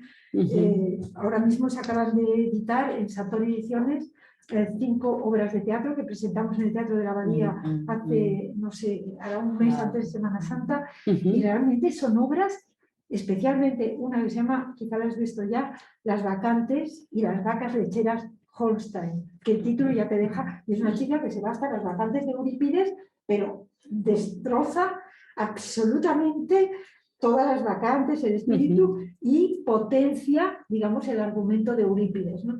Bueno, realmente es que ahora mismo la literatura japonesa, y solo la conocemos gracias a las editoriales, como también es gracias a editoriales como Tusquets, Anagrama, Satori, Alianza, es decir, Alianza ha puesto en bolsillo, Toro Mishima, que podemos ir viendo todo lo que está. Perdonar pero eso está muy bien. Gracias a tus preguntas. Y yo también quiero decir tantas cosas que a lo mejor me olvido de responder lo que me has preguntado al principio, que era las piedras. Efectivamente. Las piedras paisajes. Sí, pero bueno, ahora te voy a preguntar también sobre algo que para nosotros es que tiene mucho interés en los españoles y gusta mucho, que es el ikebana, ¿no? el arte floral japonés, y no solo el arte floral japonés, sino la manía de los japoneses por hacer árboles chiquititos, los bonsai, y cómo estas dos cosas han penetrado en muchos, porque aunque es cierto lo que tú decías, que evidentemente es en las grandes ciudades donde existe ese enamoramiento con Japón, pero tú te vas a un pueblo pequeño, te vas a cualquier floristería y te encuentras que hay un bonsai. Y entonces, pues, o sea, poquito a poco los pasos se van dando y se van conociendo de la misma forma que el judo lo tienes, pues eso, pero también los bonsais. Entonces yo quería que nos hablases de eso. Un poco de eso. Sí. Es evidente que ikebana, todos sabemos que es un arte religioso, un arreglo floral, siglo XIV-XV, que es cuando empieza ese arreglo floral y que empieza, digamos, porque ahora no recuerdo el nombre del monje budista, que no le gusta cómo se hacen estos arreglos florales, que no eran arreglos, y piensa que se tiene que hacer una representación, digamos, de la vida y del cielo y la tierra y del universo en un grupo, o con un ramo de flores, y hay que hacerlo, digamos, dentro de unas ciertas normas para construir este paisaje. Esto, de todas maneras, viene de lo que tú me has preguntado muy al principio, ¿no? Viene de esa piedra paisaje, las piedras que son mucho más antiguas que el ikebana en el sentido de las piedras, y son las piedras paisaje, que pueden representar un objeto, pueden representar una montaña, pueden representar un lago, pueden representar un animal, pueden representar incluso un ser humano, y pueden representar objetos del paisaje, elementos del paisaje. Pueden representar la luna, pueden representar una cascada, un río, piedras pequeñas, es decir, y piedras grandes. Las piedras pequeñas son las que después se acompañan al bonsai, es decir, que se hacen paisajes con el bonsai, la piedra que se coloca en una plataforma de madera, que sería como colocarla encima de un paisaje, o en plataforma de bronce, ¿no? Evidentemente que luego entra la cerámica y entran todas en juego. Pero es evidente que lo que nos fascina es cómo un bonsai, un árbol así, se puede llegar a diseñar, a hacer que crezca de esa manera y que no supere el tamaño. Bueno, algunos superan bastante el tamaño, digamos, un tamaño específico de 30, 40, 50 centímetros, y son casi bosques que quedan presentados. Aquí en Madrid tenéis el Museo del Bonsai de Luis Vallejo, es un museo privado, y en el Jardín Botánico está toda la colección de Felipe González, que la hizo Luis Vallejo para Felipe González y que después se quedó en el Botánico.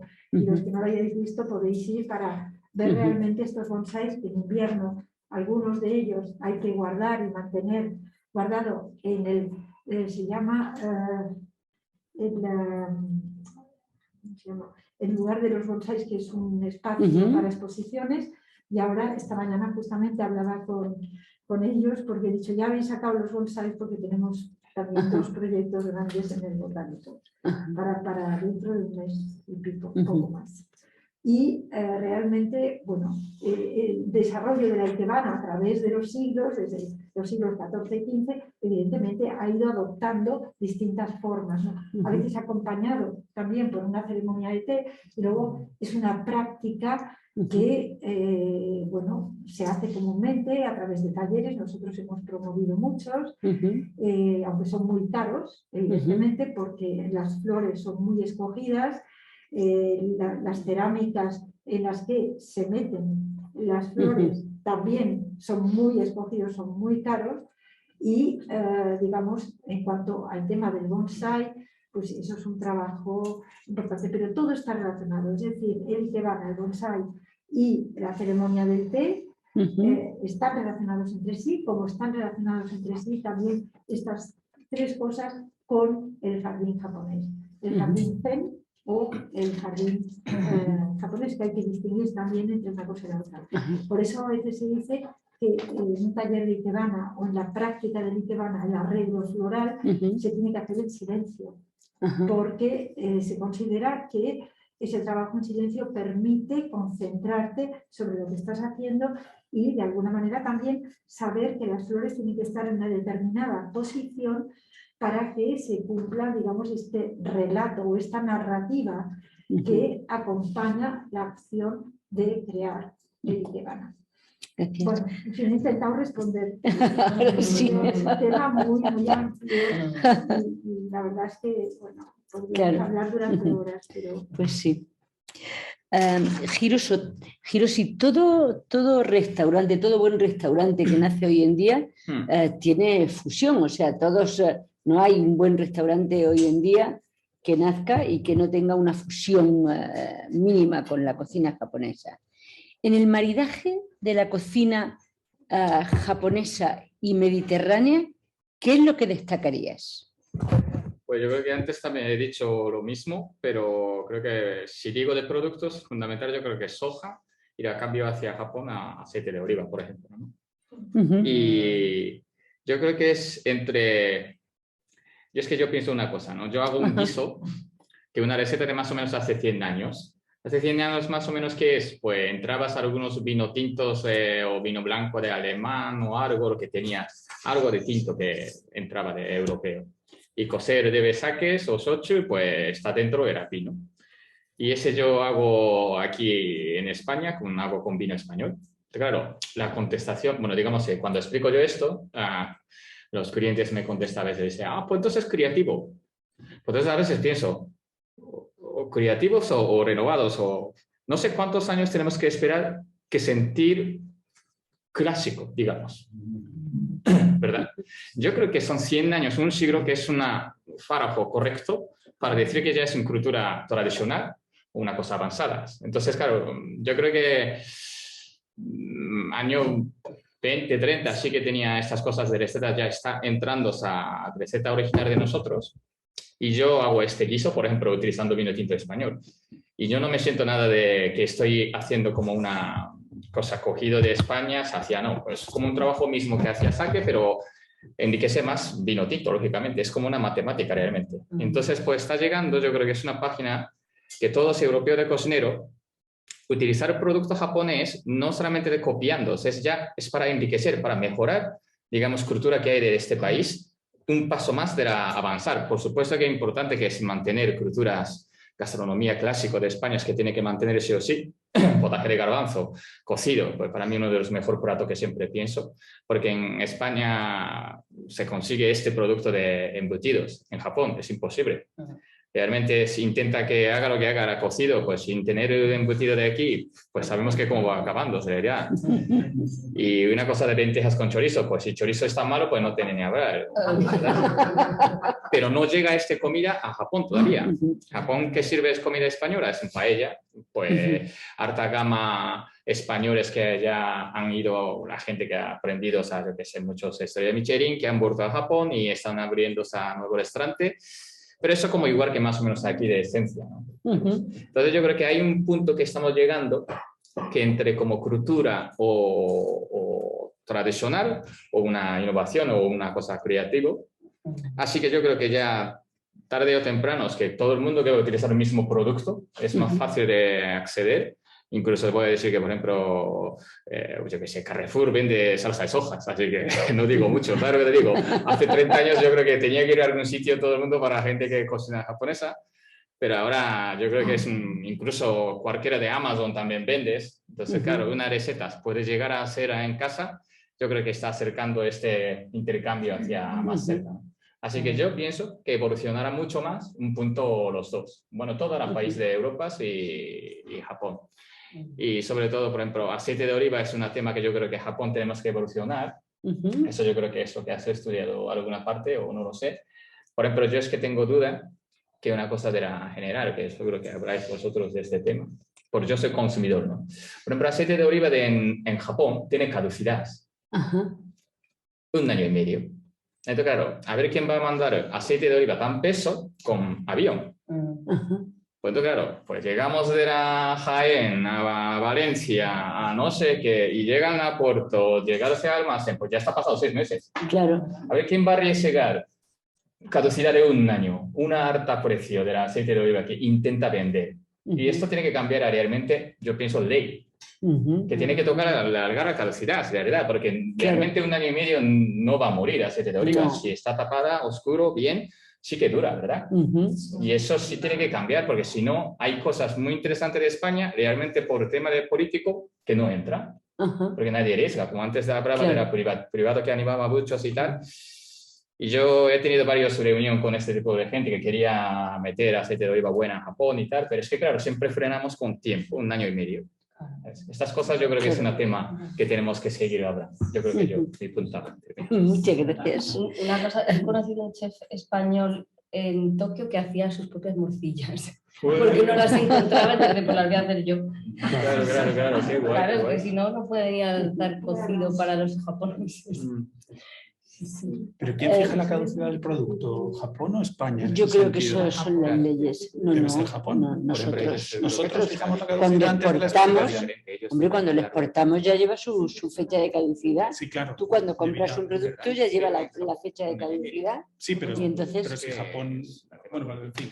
Claro. Esto tiene que Digo, decidir si alguien Japón que largar y hablar con impone 1 año y medio, aunque el producto... Pero no lo impone venga con Japón, 3, lo imponemos imponemos nosotros. Nosotros, el oliva cuando lo recoges tiene 1 año y medio de caducidad. Y esa es la que Entonces, mantiene Japón. Claro. Sí, pero, Pero por claro, sin ejemplo, contar la salida, ¿sabes? Claro. Entonces, claro, Sí, la idea sí, son sí. muy cortos. No, claro, el ciclo estábamos de diciendo vida. aquí que es una ley, es decir, es Japón quien dice que dura 1 año y medio, No, pero el aceite de oliva puede estar 2 años en No, eso es lo que el mercado. estábamos discutiendo, si era Japón o si era España, porque no tenía... Es Japón. Ah, ¿es quien lo Japón? dice. Japón, Yo- sí, en China se vende el aceite de oliva en todas partes. Y él dice que es Japón el que dice... Que Ah, que es limita Japón. a Yo 1 año y creía medio. que era España la Es que Japón. imponía. España almacena botellas de aceite 3 años, 4, cada falta. Yo- Es un producto que no... Claro, nosotros lo almacenamos. O sea, yo veo que tengo Claro. un aceite que me ha caducado hace 3 meses y considero que está exactamente igual de bueno. O sea, no le hago ningún Bueno, que caso. pierde ciertas propiedades organolépticas, pero a lo mejor, pero vamos, Claro, nada no más, miran la que no es caducidad. peligroso. Él decía, cuando estábamos hablando ahora, decía, no, si es que tenemos que hacer que alguien en Japón decida, pues que no, que Claro. Ajá. es que Ah, vale, vale. en China, en todas partes, Claro. y se manda mucha gente. Bueno, pues voy con la última pregunta ya para Lucía, aunque ya hemos hablado del tema del manga y la influencia que tiene el manga y el anime en la cultura japonesa, pero yo querría que nos dijeses hasta qué punto podemos conocer la cultura japonesa a través del manga y el anime. Bueno, yo, antes de venir yo pregunté a mis alumnos cuántos de ellos habían entrado a la cultura japonesa a través de manga y anime y más de la mitad. Claro. Que, claro, también es otra generación, entiendo, Claro, pero me has claro. dejado alucinada con lo del gimnasio.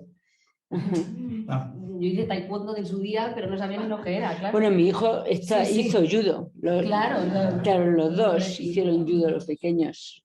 Vamos, yo creo que de todas formas el que entra a través de manga y anime luego accede a otras cosas, quizá, ¿no? Claro. Ujú. Pues sí, yo creo que no es mi caso, yo no soy fan de manga y anime, he de decir, pero sí creo que si se miran con detalle se puede aprender más de la cultura japonesa y siempre siendo conscientes de que hay un filtro, que es un género muy particular de producción cultural, ¿no? Hay mangas y animes para todos los gustos y de todas las temáticas. Por ejemplo, más realistas, todos conocemos Shin-Chan y a través de Shin-Chan pues podemos saber qué es esto del salariman o el asalariado, este señor que va de traje, que trabaja tropecientas mil horas, que nunca está en casa, ¿no? Y luego hay uno que a Georgina te encantaría, que es el gourmet solitario, está traducido en español, que eso, que nos presenta platos típicos de distintas zonas de Japón. No sé si tú también lo conocerás, supongo, claro. Y luego los hay más fantásticos que tienen, pero a pesar de eso, tienen muchas referencias a la cultura tradicional y a la religión japonesa. Hablabas de Estudio Ghibli. Muchas de las películas de Estudio Ghibli ambientadas en tema Japón hablan de la relación del ser humano con la naturaleza, de la armonía del ser humano con la naturaleza, Claro. es que es un tema tan profundamente sinto. Sí. Y bueno, tienen una de hace más reciente que es Kaguya Hime, que es una versión de una obra clásica del siglo X de literatura japonesa, preciosa, si no la habéis visto, maravillosa la estética que tiene esa película. Y luego, no sé, a mí me hace gracia, ahora está de moda el Yokai Watch, no sé si habréis oído hablar de ello, que está ahora de moda entre los niños también españoles. Es un niño que, gracias a un reloj, puede ver a los yokai. Y los yokai, en realidad, en la cultura tradicional japonesa, son unos monstruos, o una especie de monstruos que entonces, más bien, explicado de una manera muy sencilla, tenían como eran para explicar fenómenos inexplicables, ¿no? Y los yokai pues hacían toda clase de trastadas a los seres humanos, ¿no? Y los de Yokai Watch pues son una versión más traviesa y más divertida de lo que son los yokai. Por ejemplo, uno de ellos se basa, hay un gato que aparece como con 2 colas, no sé qué, pues eso en realidad es un yokai tradicional que, bueno, el tradicional se dedicaba a matar a la gente, ¿no? El de Yokai Watch, pues es nada más que es travieso. Luego hay un manga anime también muy curioso que es sobre autores japoneses. Aparecen Tanizaki, Ango Sakaguchi, aparecen todos, con una estética un poco manga y se forman guerras entre ellos con poderes mágicos, una idea de olla tremenda, pero basada en tema literario, ¿no? Por ejemplo, está Tanizaki, su poder mágico es la nieve tenue, que es el título original de las hermanas Makioka, ¿no? Que se ha traducido así al español. Y sí, como digo, o sea, hay muchísimas temáticas. Supongo que tú eres fan de alguno de Sumilleres, ¿no?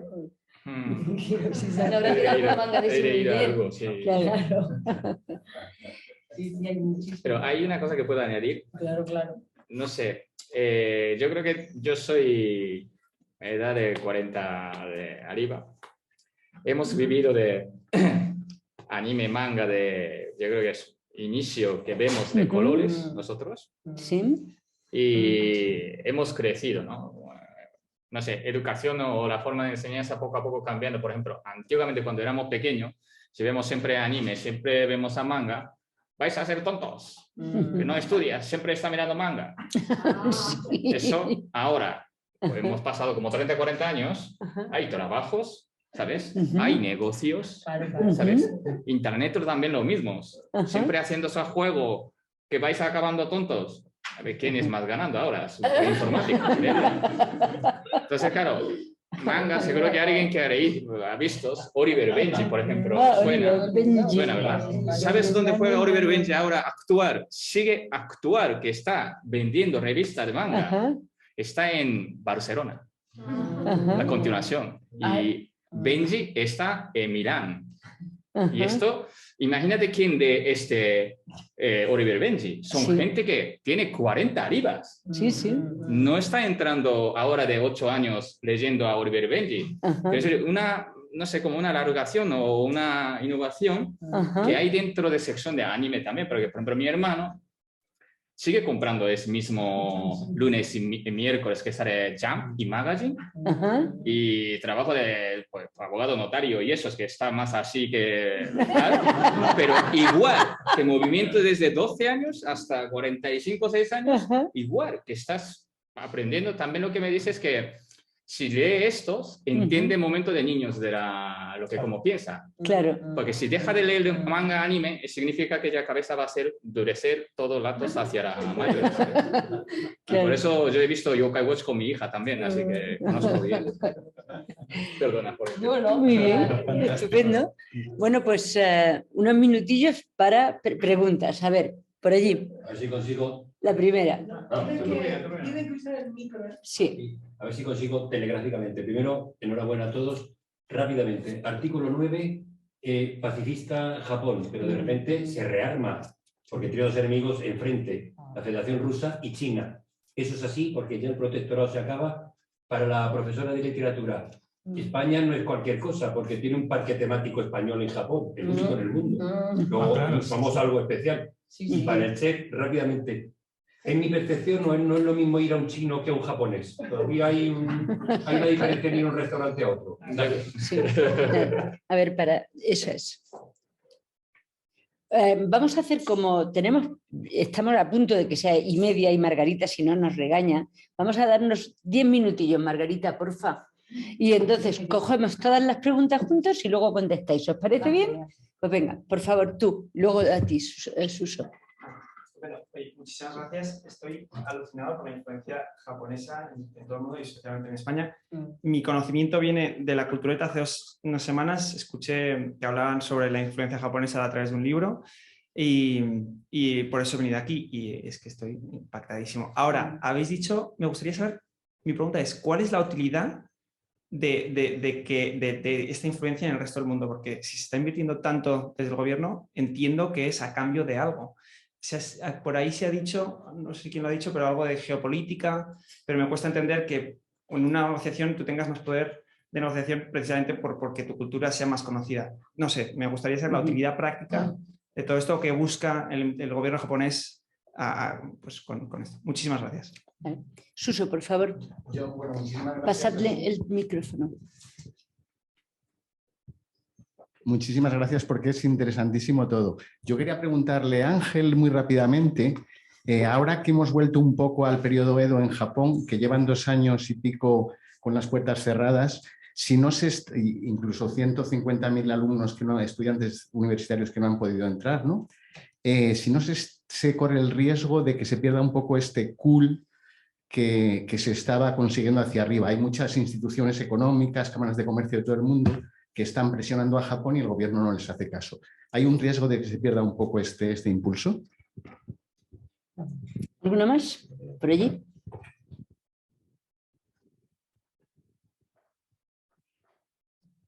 Primero, enhorabuena, que me ha parecido estupenda el coloquio, ¿no? Yo os quería preguntar, fundamentalmente a Ángel y a Lucía, ¿no?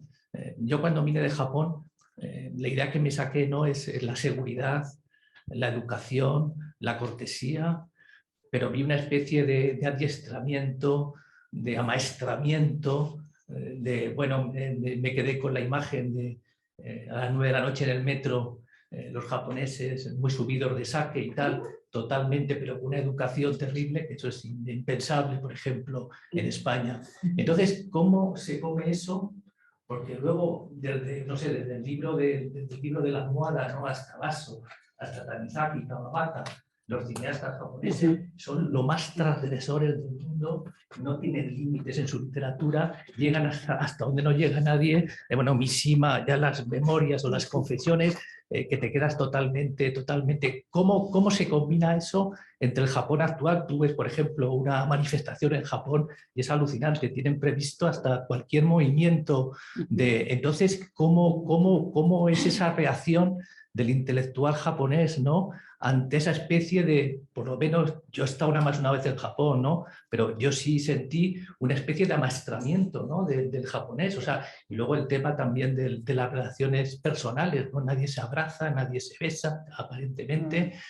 Para nosotros es un poco el imperio de los ciclos, del que hablaba Roland Barthes, o de la cosa simbólica, o la ceremonia del té, pero ¿cómo se come luego? Porque la literatura es de son sutiles, poéticos, llegan hasta donde no llega absolutamente nadie, ¿no?, en todos los terrenos, no solamente en el terreno. Entonces me gustaría esa especie de contradicción, ¿cómo lo debemos entender los occidentales desde aquí? Todo, a ver, ¿empiezas tú, Ángel? Vale, pero muy cortita. Me gustaría saber, es que no sé cómo preguntarla porque no quiero ofender a nadie, en particular a ti, pero tras la caída, las bombas atómicas, me gustaría saber cuál es la percepción del japonés hacia la estadounidense, porque si en España, por ejemplo, la guerra civil todavía hay heridas abiertas entre un bando y otro, si en mi historia sé que ha caído dos bombas y han hecho tanto daño a mi país, yo un resquemor, cierto resquemor tendría hacia ese país, pero no lo veo así, o por lo menos es mi sensación. Muchas gracias. Vale. Oye, una cosa, yo no quiero preguntar, yo quiero que me recomendéis. Por ejemplo, vosotros tres, cada uno un libro, porque es que tengo una persona que hace algo tuyo, tengo otra persona que hace lo tuyo y otra que hace lo tuyo. Vale, pues luego te... Vale. ¿Empiezas? Pues bueno, si quieres, yo sobre el cambio, yo creo que hay algunos colegas en el instituto que han escrito algunas cuestiones sobre eso y me vas a permitir que no me atreva a entrar en esa cuestión, ¿no? Porque efectivamente una cosa es lo que se expresa en la Constitución, luego otra es cómo se han ido organizando las Fuerzas Armadas japonesas y evidentemente al mismo tiempo el propio cambio que no tengo que explicar, que en los últimos meses se está produciendo de una forma vertiginosa en el escenario de la defensa internacional.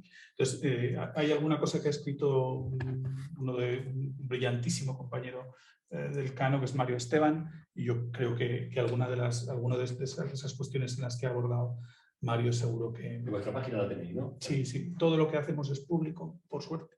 Así que, bueno, todo lo que publicamos es público.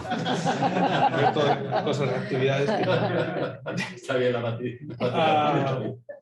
Bueno, chiste sin sentido. Bueno, ¿por qué el soft power?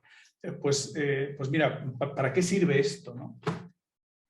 Pues es una pregunta extensísima, realmente, ¿no? Casi tendría que decir que hay, bueno, pues suficiente literatura, ¿no? como para que profundices y busques un poco en para qué sirve invertir en proyección exterior y en poder suave, en rayonnement, lo llaman los franceses, ¿no? en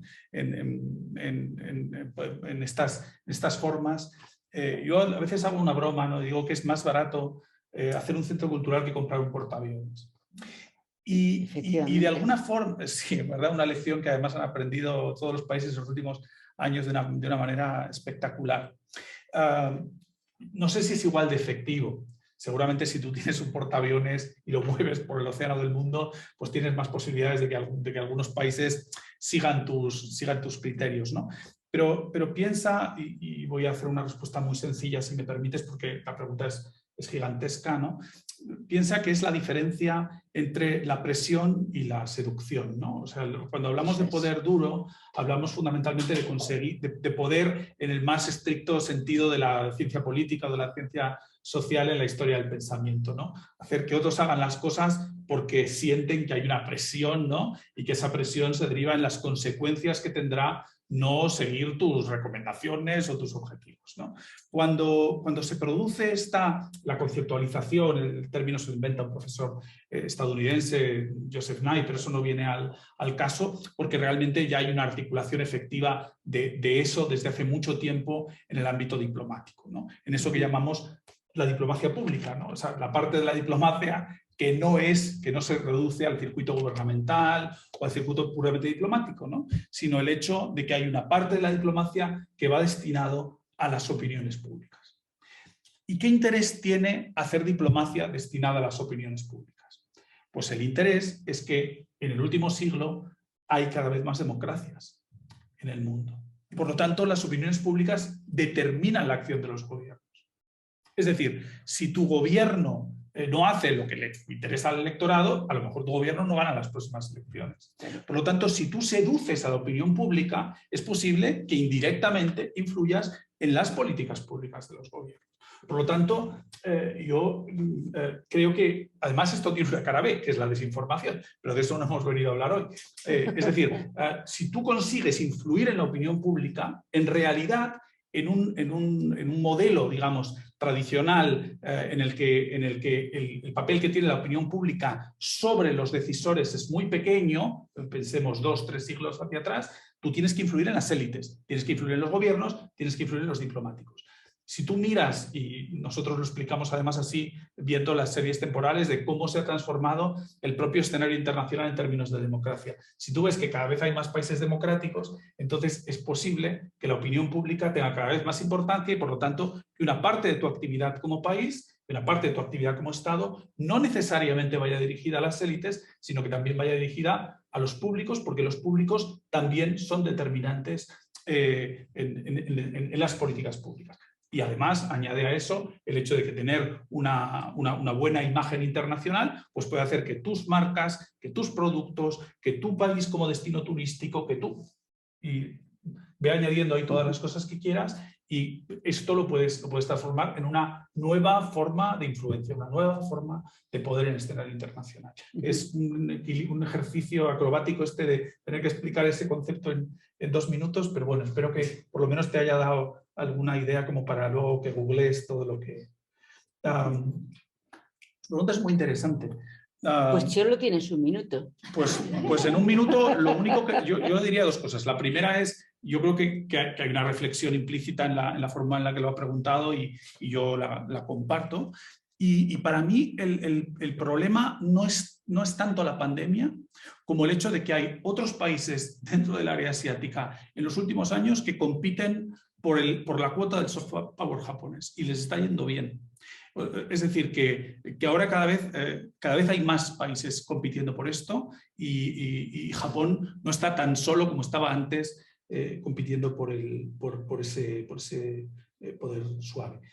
Así que en los últimos 10 segundos para hablar de la contradicción cultural japonesa, que es algo que todos hemos experimentado cuando hemos vivido, cuando hemos pasado por Japón, veo que su experiencia más extensa, es una pregunta interesantísima, pero que desborda con mucho mi capacidad de respuesta en 20 segundos.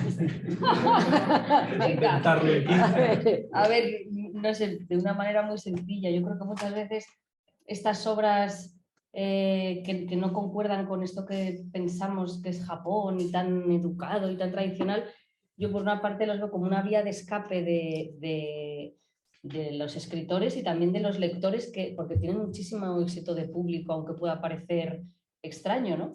Y luego también siempre que sale un autor de estos, por ejemplo, Shintaro Ishihara, cuando él empezó, el que he dicho antes de los jóvenes de los 50, cuando él publicó su novela se decía que era el fin de la literatura japonesa, o sea que también hay críticas en el momento que salen o las nuevas autoras o Yoshimoto Banana también las acusan de escribir demasiado sencillo y de cargarse la literatura.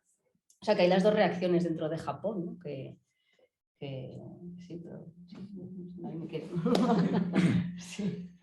Bueno, cocina japonesa, la china sí que hay diferencia, y yo no estoy diciendo nada que es negativo ni nada, ¿no? Pero hoy, por ejemplo, yo, primer viaje que he hecho a Usera, que era barrio chino, que de verdad que vivo en Madrid, pero nunca he ido. Entonces, pues hemos hecho una excursión con gente de restaurante.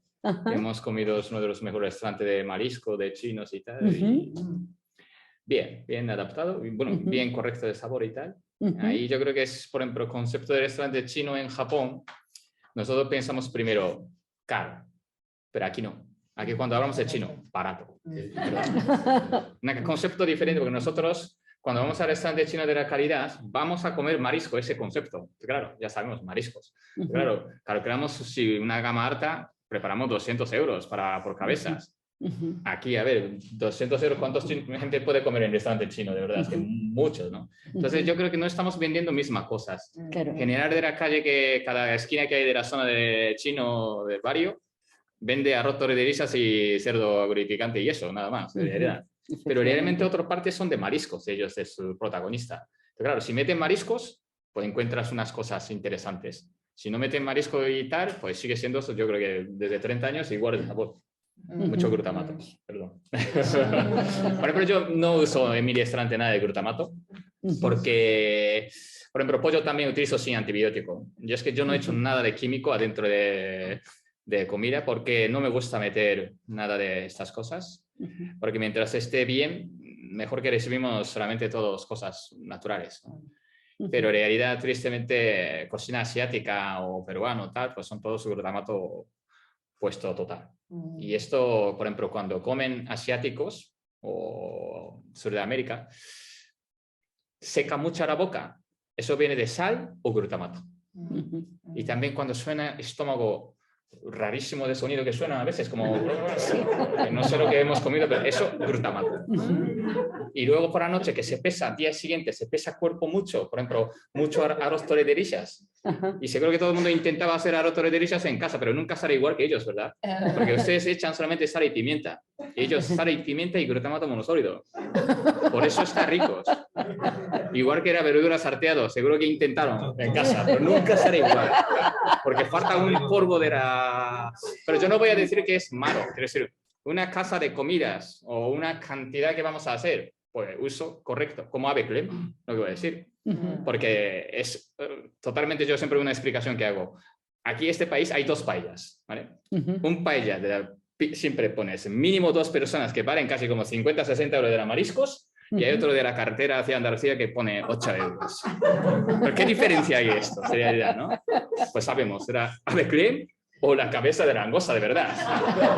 Ahí es la coste realmente, ¿no? Porque el proceso igual. Pero claro, cada uno puede decidir sus gustos. Así que el restaurante chino-japonés yo creo que es sentido mismo. Por ejemplo, nosotros más proteína, más, entre comillas, económico que un restaurante sushi, porque era materia prima de pollos. Entonces, claro, yo no quiero ser un restaurante caro lo que estoy haciendo. Digamos, menos de 50 euros que comen, beben, que pueden disfrutar, ese era el concepto. Entonces, claro, propuestos mucho más pequeños, que pueden pedir muchas cosas. Y esto es lo que hacemos. Y luego otra cosa de la pregunta que de Hiroshima, pues curiosamente lo que espero que no asusten todos, pero mi madre es de Hiroshima. Yo creo que mi familia son de Kure, de Hiroshima. Entonces, típico historia que he tenido de la infancia con la abuela, como lo que están pasando en Ucrania, ¿no? Si no hubiera salido 2 días antes, pues no habría estado yo. Quiero decir, mi abuela lo que me contaba es que segundo montaña que pasó, que salió el cadáver de la nube, quiero decir, son 2 días. Entonces, claro, si 2 días tarde, pues no hubiera existido yo. Y sentido, pues es un poco mentalidad mío, pero es que no entiende hasta todo el mundo, pero creo que si no salen de Japón, vamos a tener una mentalidad, un dirección, solo lo que ha enseñado, pues gente mayores. Americano malo, que ha sacado bomba, no sé qué, sin que expliques lo que pasó en realidad anterior. Entonces, claro, ideológicamente es lo que tenían. Y también, como lo que hablaba de la militar, que claro, han quitado militar, así que claro, entre comillas, nosotros no existe militar, pero existe militar. Y también lo que he notado, por mi edad, creo que ha hecho exactamente para nosotros, yo creo que ha quitado el concepto de religión. Yo me noté así. Por ejemplo, pregúntese a los amigos japoneses de la edad era como nosotros, ¿qué religión tienes? Va a contestar así, ¿sintoísmo o budista? Lo pregunta así, como no tenés cajado realmente, es que lo ha hecho es como que haga más o menos, quiero decir que no haga otra vez kamikaze, lo que he sentido, ¿no? Como borrados. Entonces, como no hay una cosa que soy budista, no tengo muchos amigos así, realmente, pues por ejemplo nosotros ahora, todos jóvenes nos casamos con ropa blanca, como igual que Europa, pero 1 de enero rezamos con sintoísmo y morimos con ceniza de budista, pues no sé qué somos exactamente en realidad. Entonces, claro, antes no era así, pero claro, yo creo que en nuestra edad algo de control que había, que yo me noto, porque he salido de Japón. Si no, yo creo que no habría ni tenido esta mentalidad, ¿verdad? Así que yo creo que 50 años después de guerra siempre... Fin que entendemos algo. Perdona que esta es la contestación. ¿Cómo se llama tu restaurante? Torikei. Torikei. Sí. Con K. Pues bueno, muchísimas gracias Margarita por la paciencia. Hemos hecho 15 minutos de más, pero y bueno, muchas gracias a todos por estar aquí.